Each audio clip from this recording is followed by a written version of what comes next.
শুনছেন দূর দূরান্ত থেকে, প্রত্যেককে শুভেচ্ছা জানাই। যে বিষয় নিয়ে আজকে আলোচনা সভা, মোবাইল। এখানে যতজন উপস্থিত আছেন, সামনে যারা বসে আছে, কার কার কাছে মোবাইল নেই মানে হচ্ছে নিয়ে আসতে ভুলে গেছেন এরকম নয়, মোবাইল নেই, কিনে নেই। এরকম কেউ থাকলে একটু হাত তুলবে যে মোবাইল নেই আপনার। নিচের দিকে হাত তুলছি, হাত নিচের দিকে তুললাম, মানে আছে। 18 বছরের বেশি যারা আছে, খুব দুই একজন মানুষকে পাওয়া যাবে যারা অতি হয়তো বয়স্ক, তাদের কাছে স্মার্টফোনটা নেই। এখানে আমরা যেটা বলতে চাইছি, মোবাইলটা নিয়ে সমস্যা নয়, সমস্যাটা হচ্ছে স্মার্টফোনটাকে। মোবাইল যখন প্রথম আসে তখন যে ফোনটা ছিল যাতে শুধুমাত্র ফোন করা যেত, সেটা নিয়ে কোনো সমস্যা নেই। সমস্যাটা তৈরি হয়েছে যবে থেকে স্ক্রিন এসেছে, একটা রঙিন ঝকঝকে স্ক্রিন, যাতে ছবি তোলা যায়, যাতে ভিডিও পাঠানো যায়, ভিডিও গ্রহণ করা যায়, যাতে ফেসবুক করা যায়, ইউটিউব, ইনস্টাগ্রাম, আরো কত প্ল্যাটফর্ম এরকম তৈরি। সমস্যাটা কবে? এখন এই মোবাইলে ছাড়া আজকের বর্তমান সময়টাকে কোনোভাবে আপনি কল্পনা করতে পারবেন, চলবে না। মোবাইল কোনো মানুষের চলবে, ব্যবসা বাণিজ্য, যোগাযোগ, সবকিছুর জন্য প্রয়োজন। কিন্তু মোবাইল যে কারণে বিশেষ প্রয়োজন, তার দুটো। একটা হচ্ছে যোগাযোগ অন্য ব্যক্তির সঙ্গে, অন্য মানুষের সঙ্গে, আর দ্বিতীয়টি হচ্ছে তথ্য, কিছু ডেটা। আমাদেরকে তথ্য জানতে, যার হাতে মোবাইল আছে মানে সারা পৃথিবীটা তার কাছে, সারা পৃথিবীর তথ্য তার পকেটে ঘুরছে। সে ইচ্ছা করলেই সারা পৃথিবীর তথ্যটাকে জানবে। কিন্তু মোবাইলের ব্যবহারটা ঠিক উল্টো দিকে হচ্ছে। কেউ কোনো তথ্য থেকে জানছে, অর্থাৎ গুগল সার্চ করে সঠিক কি তথ্যটা জানার সংখ্যাটা কমছে। ইউটিউবের মতো গুরুদেব আছে, আমি গুরুদেবই বলছি, ইউটিউবের মতো গুরুদেব আছে যেখান থেকে বহু কিছু শেখা যায়। ক্লাস 1 থেকে সে আপনি বিএসসি, এমএসসি, আইআইটি যা কিছু করুন, সব পেয়ে যাবেন। ব্যবহার হচ্ছে না সঠিক জায়গায়। ব্যবহারটা হচ্ছে ফেসবুক এবং তার শুধু রিল, বিচিত্র বিচিত্র হাসি, এবং এই প্ল্যাটফর্ম গুলোকে সক্রিয় করবার জন্য, আরো পয়সা আয়ের জন্য কিছু কন্টেন্ট ক্রিয়েটার যারা নিজেদেরকে ফেসবুকে নাম দিয়ে রেখেছে যে তারা ক্রিয়েটর তৈরি করছে, ক্রিয়েটরের নামে, ক্রিয়েশনের নামে অশ্লীলতায় মোবাইলটা ভরে। এখন এই মোবাইল আজকে যদি আমি বুঝিয়ে দিই যে মোবাইল কি কি ক্ষতি করছে, আপনারা সবাই মোবাইল ছেড়ে দেন, কেউ পারবেন না মোবাইল ছাড়তে, এটা হয় না। এই মোবাইলটা কিভাবে এলো আর কি হলো, তার পেছনের গল্পটা একটু জানা দরকার। অর্থাৎ এই যে ছোট ছোট বাচ্চাগুলো বসে আছে না, এই বাচ্চাগুলোর হাতে মোবাইলটা কারা তুলে দিয়েছিল, কেন তুলে দেওয়া হয়েছিল, আর বাচ্চাদের কথা ছেড়েই দিলাম, বড়রা মোবাইল ছাড়া কত ঘন্টা থাকতে পারবে, এটা নিয়ে বড় সন্দেহের জায়গা আছে। মোবাইলকে তো আমি বলি দ্বিতীয় হৃৎপিণ্ড, এইখানে রাখা থাকে, 2-1 মিনিট পর পরই বের করে না দেখলে ঠিক নিজে আছি এটা মনে হয়, এরকম একটা। এই বিষয়টা আলোচনা করতে গেলে একটু বাবা মাদের ভূমিকাতে যেতে, বাবা মাদেরকে বিষয়টা বুঝতে হবে যে কেন মোবাইলের কি ব্যাপার। দেখুন, বাচ্চা যখন জন্ম নেয়, এই জন্ম থেকে 5 বছর পর্যন্ত বাচ্চাকে আপনি যা শেখাবেন কোনোটাই বাচ্চা শেখে না, ওইভাবে বাচ্চা শেখে। এই প্রথম 5 বছর বাচ্চার শেখার ধরনটা হচ্ছে যেটা ভালো লাগে ও সেটা শেখে, আর কিছু শেখে। মানে ধরুন একটা বাচ্চাকে আপনি শেখাচ্ছেন এটা হাত, এটা পা, এটা মাথা, এটা নাক, এগুলো কোনো কাজ নেই, মানে কোনো কাজে লাগে না। আপনি দেখেছেন কোনো 20-22 বছরের ছেলে বা 18 বছর বা 12 বছরের কোনো ছেলে, সে জানে না যে এটা তার হাত, এটা তার পা, তাকে শেখাতে হবে। ওগুলো বাচ্চারা কেন করে? কপি করে, নকল করে। 5 বছর পর্যন্ত একটা বাচ্চার কপি করা, নকল করা কাজ। মানে যখন আপনার বাড়িতে, এখানে অনেকে হয়তো সদ্য বিবাহিতা আছেন বা বিয়ে হবে কয়েক বছরের মধ্যে, এরকমও আছে বা আছে যাদের বাড়িতে বাচ্চা, আমি সকলের উদ্দেশ্যে বলছি, এই বাচ্চাগুলোকে দেখতে যত ছোট ছোট বাচ্চা মনে হয়, এগুলো একটাও বাচ্চা নয়। এগুলো আপনার আমার থেকে অনেক বেশি চোখ নাক সজাগ। আপনার বাড়িতে যেদিন একটি বাচ্চা জন্ম নিয়েছে, মানে আপনি বাড়িতে একটা close circuit camera with recording system install করতে। আপনি কিভাবে হাঁটছেন, আপনি কিভাবে কথা বলছেন, মা বাবা কখন ঝগড়া করছে, মা বাবা গোপনে কি কথা বলছে, মা ঠাকুমার সম্পর্কে কি বলল, ঠাকুমা মার সম্পর্কে কি বলল, আমার বাবা বাড়িতে ফিরে মার সঙ্গে কিরকম আচরণ করে, সবকিছু ও শুধু রেকর্ড করে চলেছে। শুধু রেকর্ডিংই ওর কাজ। ও কিন্তু এটা ভালো, এটা খারাপ, এটা পাপ হবে, এটা পুণ্য হবে, স্বর্গ নরক কোনো ধারণা ওর মধ্যে নেই। একটাই ধারণা, একটাই কাজ, সবকিছুকে রেকর্ড করে, আর কিছু না। দেখবেন আপনার বাড়িতে ছোট ছোট যদি বাচ্চা থাকে, আপনি রোজ পুজো দেন বাড়িতে, তো দেখবেন বাচ্চার প্রথম কাজ হয়ে যাবে যে দেখবেন যে ও প্রথমে ঠাকুর ঘরে ঢুকে যাচ্ছে, বা যারা মুসলিম ধর্মাবলম্বী আছেন দেখবেন যে আজানের পরে বাথরুম থেকে যেরকম উজু করে আসার পর আপনারা নামাজ পড়তে শুরু করছেন, দেখবেন আপনার পাশে কবে আপনার বাড়ির ছোট বাচ্চাটি থাকে। ও কপি করছে, নকল করছে, ওর মধ্যে ভালো মন্দ কিছু ওইসব ব্যাপার নেই।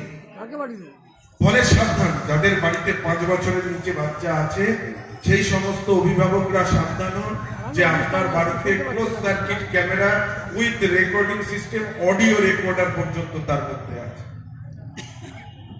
আরো ভাবলে আরো ভয় পাবেন যে বাচ্চাগুলো এর বাইরেও রেকর্ড করতে পারে। আপনি কি ভাবছেন ও তাও রেকর্ড করতে পারে।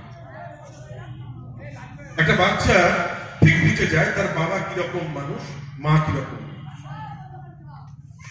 এই 5 বছর পর্যন্ত বাচ্চারা খুব যা দেখতে তাই।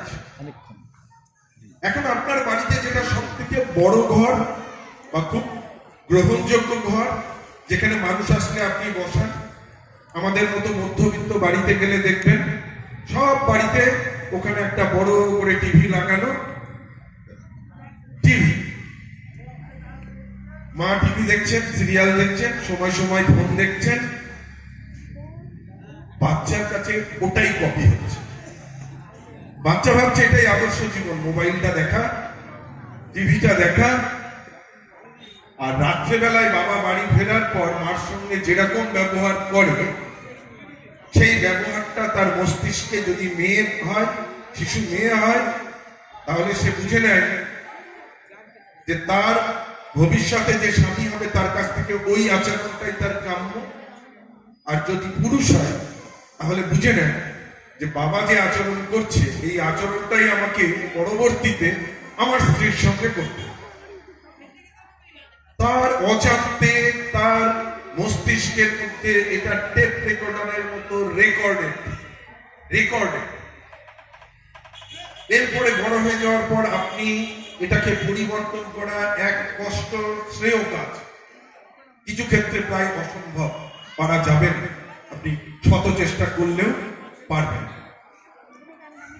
এখন এই যে ছোট ছোট বাচ্চাগুলোর কথা বললাম, যারা অভিভাবকরা শুনছেন, এই বাচ্চাগুলোকে 5 বছর পর্যন্ত কোনো শর্ত নয়, ভালোবাসা। ভালোবাসা, আনকন্ডিশনাল লাভ, এটাই মার কাছ থেকে চাই, আর কিছু থাকে না। এবং নিরাপত্তা চাই। বাচ্চা দেখবেন দৌড়ে মার কাছে চলে যায়। মার ভাষা বোঝে কিনা তাও জানা যায় না, কিন্তু মার কাছে যায়। সেখানটায় ও নিরাপদ বোধ করে, তার কাছ থেকে খাবার পায়। মা হচ্ছে সব থেকে শিক্ষাটা কিভাবে দিতে হবে বাচ্চাকে, সেটা মা জানে। মা যদি মোবাইলে আসক্ত হয়ে পড়ে, আপনি বাচ্চাকে রক্ষা করতে পারবেন না। কারণ বাচ্চা 5 বছর পর্যন্ত একজন আদর্শ মানুষকে, মাকে ভাবছে আদর্শ মানুষ, মা যা করছেন ও সেটাই করবে। এই যে বাড়িতে টিভি এবং মোবাইল নিয়ে আমরা ব্যস্ত, কজনের বাড়িতে যে ঘরটা বড় ঘর, বাইরের লোক এসে বসে, সেই বাড়িতে কতগুলো বইয়ের আলমারি আছে, বইটা বের করে পড়ছেন। সকালবেলা বাড়িতে পেপার আসছে, দাদু বা বাবা পেপার পড়ছেন। দেখুন 5 দিন বাড়িতে এই অভ্যাস চলুন, আপনার বাচ্চা ঠিক আপনি যেভাবে পেপার পড়েন, যদি চেয়ারে বসে পড়েন, দেখবেন বাচ্চা আপনাকে নকল করছে। ওই পেপার নিয়ে পায়ের উপরে পা তুলে চেয়ারে বসে পেপার পড়তে যাচ্ছে।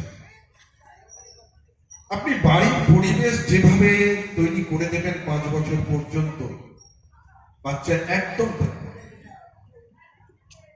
বাচ্চাদের, ছোট ছোট বাচ্চাদের দোষ দিয়ে কোনো লাভ হবে না। বাবা মাকে এই জায়গাটা সঠিকভাবে বুঝতে হবে। খুব একটা ছোটখাটো কাজ নয় প্যারেন্টিং, অভিভাবকত্ব। একটা বাচ্চাকে আমরা বলি মানুষ করা, মানুষ, সে তো গরু ছাগল নয়, তা আমরা বলি কেন, মানুষের তো বাচ্চা মানুষই হয়েছে, কিন্তু তাকে মানুষ করতে হয়। এই মানুষ করতে হয়, তার কারণটা হচ্ছে যে পৃথিবীতে যত জানোয়ার আছে, গরু, ছাগল, সিংহ, বাঘ, ভাল্লুক, আপনি যাকে খুশি দেন, এদের যে সিস্টেমটা, এই সিস্টেমটা ইনবিল্ট। ইনবিল্ট মানে হচ্ছে আপনি বাজার থেকে একটা মোবাইল কিনে নিয়ে এসছেন, ও মোবাইলের ভিতরে সব ভরা আছে, ফেসবুক থেকে আরম্ভ করে হোয়াটসঅ্যাপ, ইনস্টাগ্রাম, সব রকম অ্যাপস সব ভরা আছে। মানুষের পৃথিবীর একমাত্র প্রাণী যার কোনো অ্যাপ ইনস্টলেশন থাকে না যখন সে পৃথিবীতে জন্মে। সেই জন্য দেখবেন কুকুরের বাচ্চা, ছাগলের বাচ্চা 2 ঘন্টা লাগবে না, বড়দের মতো ব্যবহার শুরু করে দিল। বড়দের মতো মানে একটা ছাগলের বাচ্চা কতক্ষণ পর হাঁটে? জন্মের কিছুক্ষণ পরেই দেখবেন প্যাঁ প্যাঁ করে ছুটে বেড়াচ্ছে। কুকুরের বাচ্চাও তাই, গরুর বাচ্চাও তাই। আর একটা মানুষের বাচ্চাকে হাঁটতে কতদিন সময় লাগছে? 1 বছর, 1.5 বছরে সে হাঁটতে শিখছে, তারপর সে ভাষা শিখছে। মানে মোবাইল, আপনি একটা বাড়িতে কম্পিউটার নিয়ে এসেছেন, কম্পিউটারে কোনো অ্যাপ দেওয়া থাকে না, প্রোগ্রামিং কিচ্ছু থাকে না, ফাঁকা। এবার আপনি ওতে কোন ল্যাঙ্গুয়েজ ডালবেন, ভাষা কি চাইছেন? মোবাইল কেনার পরেও দেখবেন প্রথম ইনস্টলেশনে বলে ভাষা কি চাইছেন, ইংরাজি, পর্তুগিজ, চাইনিজ, বাংলা, আপনি যে ভাষায় কিছু ইনস্টল করতে পারেন। তো বাচ্চাকে ইনস্টলেশন ঠিক সেরকম, আপনি কোন ভাষা তাকে মাতৃভাষা দিচ্ছেন। আপনি যদি মনে করেন ইংরাজি দিচ্ছেন, ইংরেজরা, আমাদের মাতৃভাষা বাংলা, আমরা বাংলা সফটওয়্যার ইনস্টল করছি বাচ্চাগুলোর মধ্যে, ওই জন্য তারা বাংলা শিখছে। এইবার আপনি কি কি সফটওয়্যার ইনস্টল করবেন, এটা বাবা মার উপর নির্ভর। কি কি সফটওয়্যার আপনি ইনস্টল করবেন, এটা একদম বাবা মার উপর। আপনি যদি মনে করেন কি চান যে আপনার ছেলে বা মেয়ে বড় হয়ে এই হোক, কি চান? ধরুন আপনারা মনে মনে ভাবতে পারেন বা একজন কুখ্যাত ব্যক্তিকে জানতে পারেন। কুখ্যাত থেকে কুখ্যাত ব্যক্তিও চায় তার বাচ্চাটা অনেস্ট হোক, সৎ হোক, ভালো হোক। যত দাগী আসামি, যত দাগী অপরাধী হোক, যাই হোক, কিন্তু সে চায় তার বাচ্চা খুব ভালো হোক। আর যে ভালো মানুষ, সেও চায় তার বাচ্চা ভালো, চাইছে সন্তান ভালো হোক, এটা সবার কাম্য। কিন্তু কাজের সময় যে কাজটা কেউ করছে, যে আমার কি করণীয় বাচ্চাকে, ভাবলে হবে না। এবার আপনি কি কি চাইছেন? আমার ছেলে সৎ হোক, মিথ্যে কথা বলবে না, এগুলো তো আমাদের কাম্য থাকে। একটা সমাজ সচেতন মানুষ হোক, মেধাবী হোক, পড়াশোনা করুক। আপনি কতক্ষণ পড়ছেন? আপনি কতটা সহনশীল? আপনি আপনার ভাষা কিভাবে ব্যবহার করছেন বাড়িতে? আপনি কিভাবে বাড়ির অন্যান্যদের সঙ্গে কথা বলছেন? আপনার ভাষা সংযত হচ্ছে তো? এই যে এখনকার ছোট ছোট বাচ্চাগুলো দেখি আমরা, এত অশ্লীল ভাষায় খিস্তি খামারি করছে যা শোনা যায় না। কোথা থেকে শিখছে? কোথা থেকে তো শিখছে? এই অ্যাপটা তো কেউ ইনস্টল করলো। বেশিরভাগ ক্ষেত্রে দেখা যায় বাড়িতে বাবা মাদের মধ্যে অন্তর্কলহে ঝগড়াঝাটির সময়তে এমন পর্যায়ে ভাষা যায়, এই ভাষা বাচ্চা কপি বেশিরভাগ। ফলে আপনি বাচ্চাকে যেরকম করতে চান আপনি সেরকম হয়ে যান। আপনি সখন আপনার বাচ্চা সব হবে, হাঁকিয়ে দিতে গেলে হবে না। এই বাচ্চাগুলো বললাম না, ইনার ইমেজও এরা কপি করতে পারে। এইবার আসে আর একটা বিষয়, কিভাবে আমরা ক্ষতি করছি। ছোট ছোট যাদের বাচ্চা আছে, এখানে অনেক বাচ্চা আছে আমি দেখছি, ওখানে একটি বাচ্চা বসে এখনো মোবাইল কাঁদবে। মা দিয়ে দিয়েছে যে মোবাইলটা থাকলে বাচ্চাটা ভালো করে থাকবে, ডিস্টার্ব করবে। বাড়িতে বাচ্চাটাকে খাওয়াতে হচ্ছে, বাচ্চা খাওয়ানো খুব কঠিন কাজ। আয় বাবা হাতে মোবাইল, ব্যাস বাচ্চা এবার শুরু করে দিল খেতে। মা তুলছেন আর খাওয়াচ্ছেন, বাচ্চা খাচ্ছেন। এটাকে খাওয়া বলে, এটাকে বলে গেলা। আমাদের বাংলা ভাষাতে এটাকে বলে গেলা। মানে ও কি খাচ্ছে তা জানে না, ভাত খাচ্ছে, রুটি খাচ্ছে, কি খাচ্ছে কি, ও চিবাচ্ছেও না ঠিক করে। ও কি করছে? মুখের ভিতরে ভরে দেওয়া হচ্ছে, ওর সম্পূর্ণ মনোযোগ মোবাইল, আর ও শুধু গিলছে। ও বুঝছে না এটা ঝাল, না এটা টক, না এটা নোনতা, না একটা রুটি খাচ্ছে, সে রুটির কি গন্ধ, রুটিটা নরম না তাজা, তার যে ফিলিংস, একটা রুটির একটা ফিলিংস আছে। গরম রুটির একটা আলাদা স্বাদ, ঠান্ডা রুটির একটা আলাদা স্বাদ আছে, হাতের একটা গন্ধ আছে। ও কিচ্ছু দিচ্ছে, ওর শুধু উদর ভর্তি করছে, মানে গিলছে। মানে এই গেলাটা, এই খাওয়াটা বাচ্চাটার জীবনে একটা ভয়ঙ্কর বিপদ। ও কোনো কিছু স্বাদ সম্পর্কে জানছে না। ওর যে স্বাদ কোরকগুলো আছে, যেগুলো আমাদের জিভে থাকে, সেগুলো ইনঅ্যাক্টিভ থাকে। পরবর্তীকালে কি হচ্ছে, এই ছোট ছোট বাচ্চারা দেখবেন রেস্টুরেন্টের খাবারে খুব অ্যাডিক্ট হচ্ছে।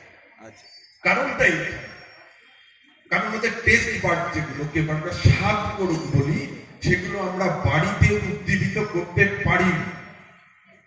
এইবার কোনো একদিন ভুলক্রমে আপনি রেস্টুরেন্টের খাবার প্রথম বাচ্চাকে স্বাদ গ্রহণ করালেন।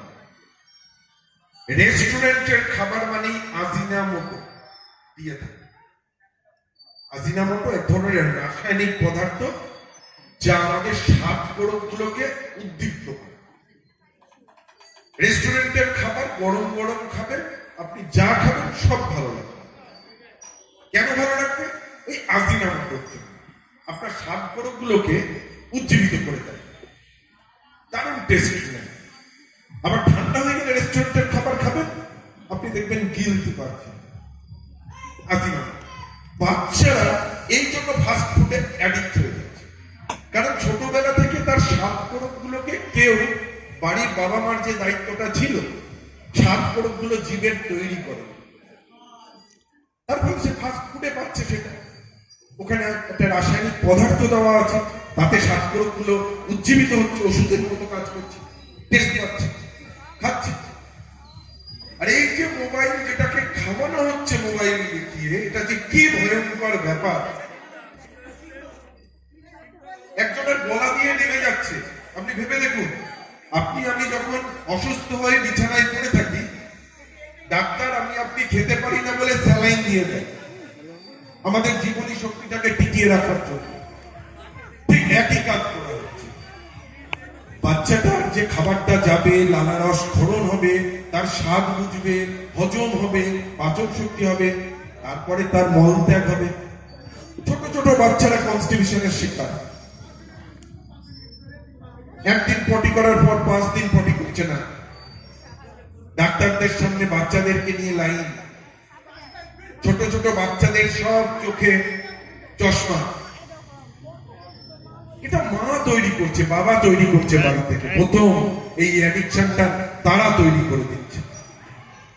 আর এই 5 বছরের মধ্যে যদি বাচ্চাকে না আটকাতে পেরেছেন, আপনি পরবর্তীতে 1000 চেষ্টা করে যান, পারবেন না।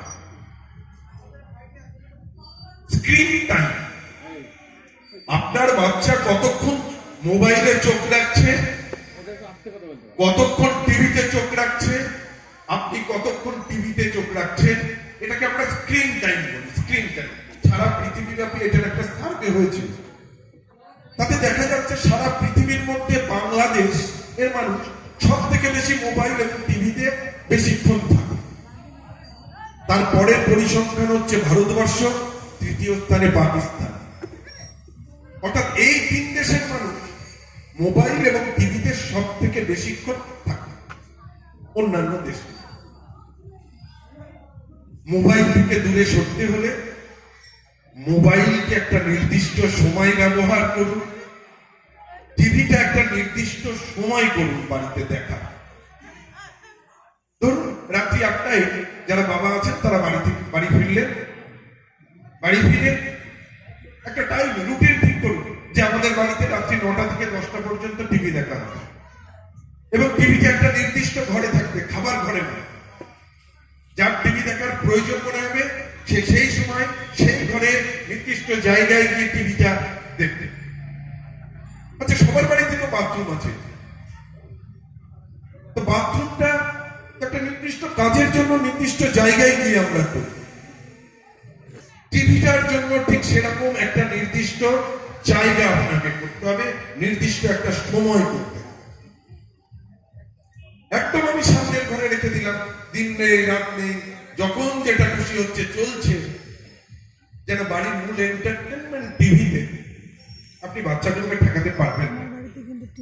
নির্দিষ্ট সময়, নির্দিষ্ট ঘর আটকাতে।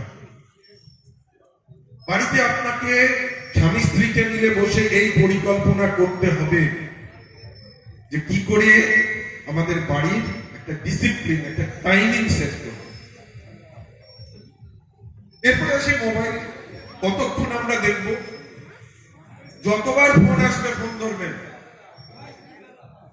একটা বাচ্চা ক্লাস 5-এ পড়ে, ধরুন সে আপনার কাছে জানতে চাইলো যে বাবা সিরাজউদ্দৌলার বাবার নাম কি ছিল।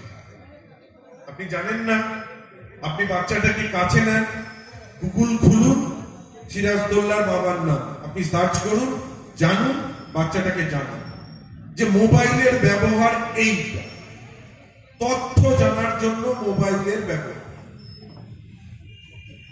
আপনি বাচ্চাটাকে জানান, বাচ্চাটা ক্লাস 5-এ পড়ে, 1-এ পড়তে পারে, যে কোনো ক্লাসে পড়তে পারে, তার যে কোনো একটা টপিক বুঝতে অসুবিধা হচ্ছে, আপনি ইউটিউবে যান। ধরুন জীবন বিজ্ঞানে নিয়ে আপনার সালোক সংশ্লেষ বুঝতে অসুবিধা হচ্ছে আপনার বাচ্চা, সালোক সংশ্লেষ বলে ইউটিউবে সার্চ করুন, হাজারো ভিডিও আপনাকে নামিয়ে দেবে। আপনি প্লে করে বাচ্চার পাশে বসে একসাথে দেখুন। বাচ্চা বুঝবে যে মোবাইলের কাজটা কি, মোবাইলের কাজ এইগুলো। কিন্তু আমরা কি করছি, বাচ্চাকে পাশে নিয়ে বসে ফেসবুকের রিল দেখছি, ইউটিউবের অশ্লীল ভিডিও দেখছি। সাংঘাতিক ক্ষতিকর ব্যাপার করে ফেলেছি। কেন ক্ষতিকর, এই জায়গাটা আমি এবার বলছি। কেন ক্ষতিকর, কি ক্ষতি করে বাচ্চাদের? ধরুন এইখানে যারা বসে আছেন, আমি যদি বলি এর প্রভাবটা আপনার পায়ের নিচে সাপ, আপনি কি করবেন? এক্ষুনি আপনার পুরো দেহ অ্যালার্ট হয়ে যাবে, আপনি সচেতন হয়ে উঠবেন। করতে হবে, দৌড়াতে। বিপদের জন্য দৌড়াতে হবে। আপনার দেহের সমস্ত রক্ত আপনার পেশিতে চলে আসবে, যে পেশিগুলো দৌড়ানোতে আপনাকে সাহায্য করবে। মাথা থেকে পর্যন্ত আপনার ব্লাড পেশিতে চলে যায়। সেই জন্য বিপদে পড়লে বুদ্ধি কাজ করে, কারণ তখন মাথাতে রক্ত কমে যায় আপনি যখন বিপদে পড়েন, কারণ তখন সমস্ত রক্তটা পেশিগুলোতে আসে, দৌড়াতে হবে।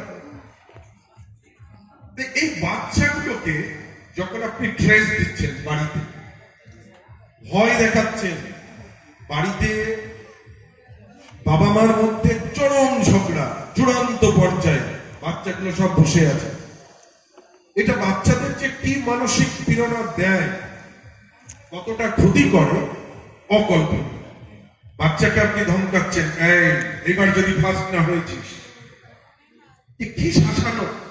এতে হয় কি, ওই যে আপনার যেরকম আপনাকে টেনশনে রাখলে, ভয়ে রাখলে আপনার শরীর অস্থির করে ওঠে, এই ছোট ছোট বাচ্চাদেরও ওই ট্রেস পড়ে।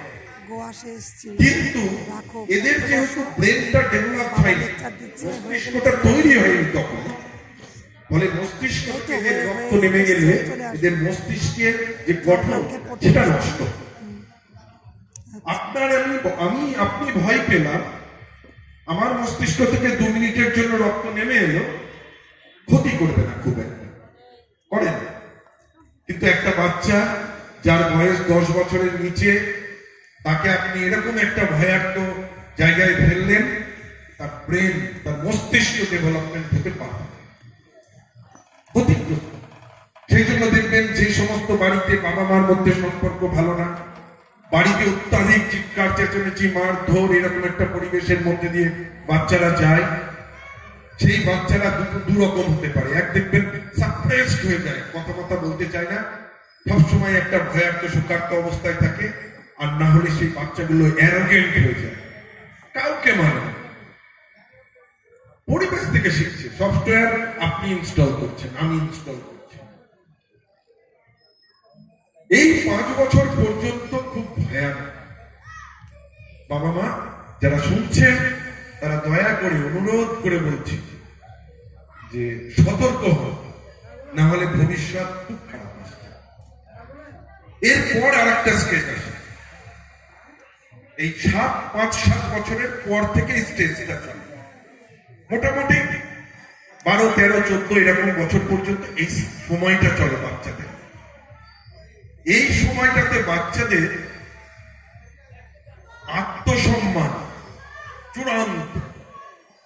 আপনি একটা বন্ধুর সামনে কান ধরে কান মলে দিলেন, আমরা টিচাররাও করে থাকি, শিক্ষকরাও করে থাকি, চূড়ান্ত খারাপ। আবার স্কুলগুলো তো আমরা এটা করে থাকি, মানে আমাদের এডুকেশন সিস্টেম কিরম জায়গায় দাঁড়িয়েছে, আমরা এটা